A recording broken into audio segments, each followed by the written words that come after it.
For your safety, please remain seated at all times with your hands and feet inside the car. If you have little ones, make sure they're sitting in a seat or in a lap. Also, please do not lean on or over the railings. Now today, I will be your guide and you will be my field scientist in training. After we cross the Bronx River, we transport to Asia as if by magic. We will see animals in China to India, Cambodia to Nepal, and more. Here at the Bronx Zoo, we are the headquarters of the Wildlife Conservation Society, also known as WCS. We have scientists and eco guards helping animals all over the world.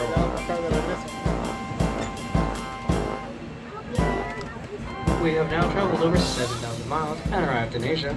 Be on the lookout for animals. Normally in this meadow we'd have our various deer species, however they appear to have migrated to the opposite side of the meadow, so we'll be catching up to them in roughly 8 minutes. In the meantime, here's a word from one of our zookeepers about her day with the deer. Hi, my name is Michelle.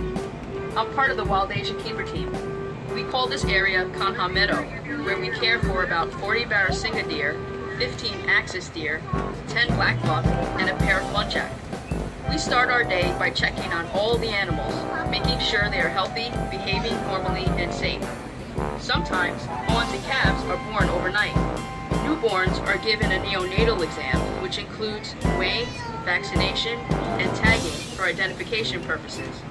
While the animals are in the meadow, we prepare their nighttime holding areas so that they have a safe and clean place to spend the night. Now these small huts we're passing represent an interesting WCS conservation story.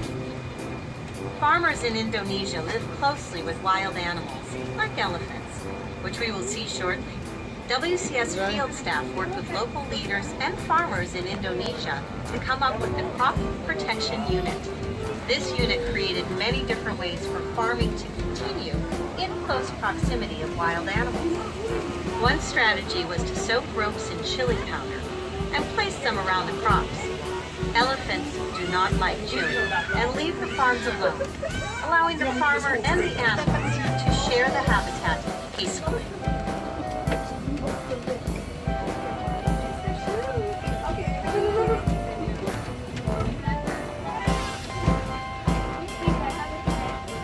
Now we all know that a species that is extinct no longer exists, like the dinosaurs or the dodo bird. The next animal we'll see was on the verge of extinction. In fact, the Mongolian wild horse, also known as Przewalski's horse, was extinct in nature, meaning they could only be found in zoos. Recently, there have been some reintroductions of Mongolian wild horses in several areas of Mongolia and China, from herds in North American and Asian zoos. So what differences do you notice between these horses and the domestic ones we are more used to seeing? Good observations. You notice they have a stockier build, shorter legs, and the direct mane, which is missing a forelock. Now the forelock is the piece of the domestic horse's mane that falls over their forehead. Here's a word from one of our field scientists, Jonathan Slatt, about these horses. I'm Jonathan Slatt, and I'm the Russia and Northeast Asia coordinator for the Wildlife Conservation Society. I believe that wildlife has a place on this earth, and my job is to find practical solutions that allow people and wildlife to thrive together.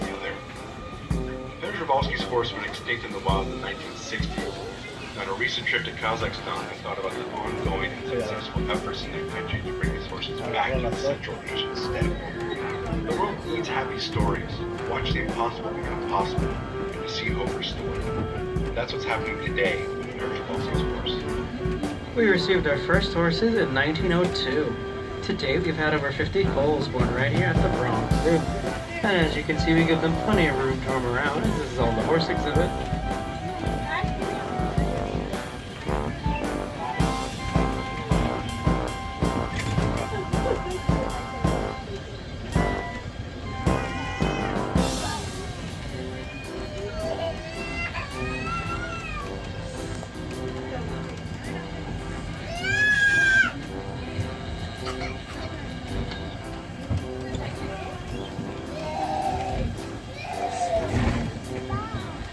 Now, just like you or I, our field researchers might find it difficult to locate the animals they would like to study.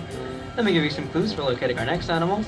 Think of where you want to go if you wanted a shady spot, a quiet place to rest, or a little grazing time. You can go ahead and look for those places. You can also use binoculars or listen to one of your cameras to get a close-up look. If you have your binoculars, don't worry, just roll up your zoom app and use it as a scope. Coming up in the next exhibit, we're going to look out for two of our vulnerable species, our gaur and our brown-haired deer. Last time I came around, they were hanging out on the far right of the exhibit, so we'll be catching up to them shortly.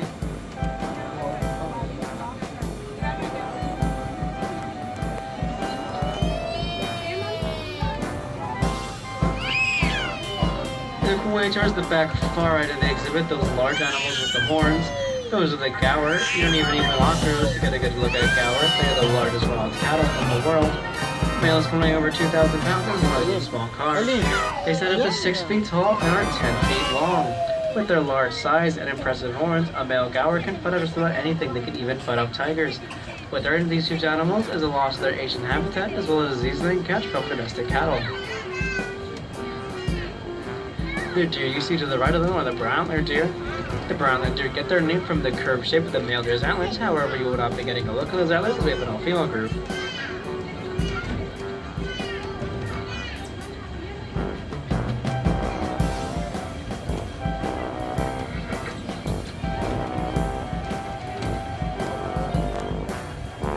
Now, as we practice our scientific observation skills, you might be hearing a noise coming from the concrete jungle rather than an Asian one.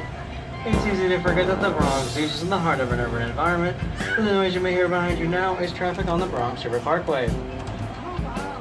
The large fence directly in front of us is used to reduce the noise of city traffic to help not disturb the animals.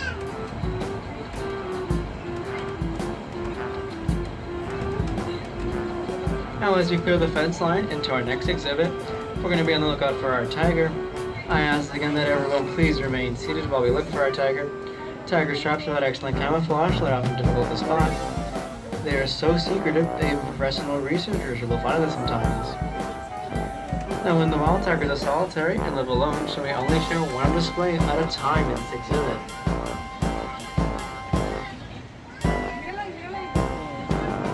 Alright, I can see him now. He's way on the far right of the exhibit. We'll be catching up to him once we come around there.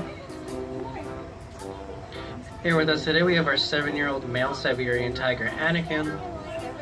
Tigers hunt a variety of animals that for wild pigs and medium-sized deer. Typically, a tiger will gorge itself on a fresh kill, eating as much as 40 pounds of meat at one time. Now just imagine that's the equivalent of you or I eating 160 hamburgers in one sitting. After a meal of that size, the tiger will not eat again for several days. Today's tigers are endangered. Habitat loss, lack of prey, and poaching have all reduced tiger numbers. As a result, there may be as few as 3,000 tigers left in the wild today, with only about 1,000 of those being breeding females. We're now on the opposite side of a gaur exhibit we just passed. If you look up the hill, you can get a look at them, along with some of the brown antlered deer.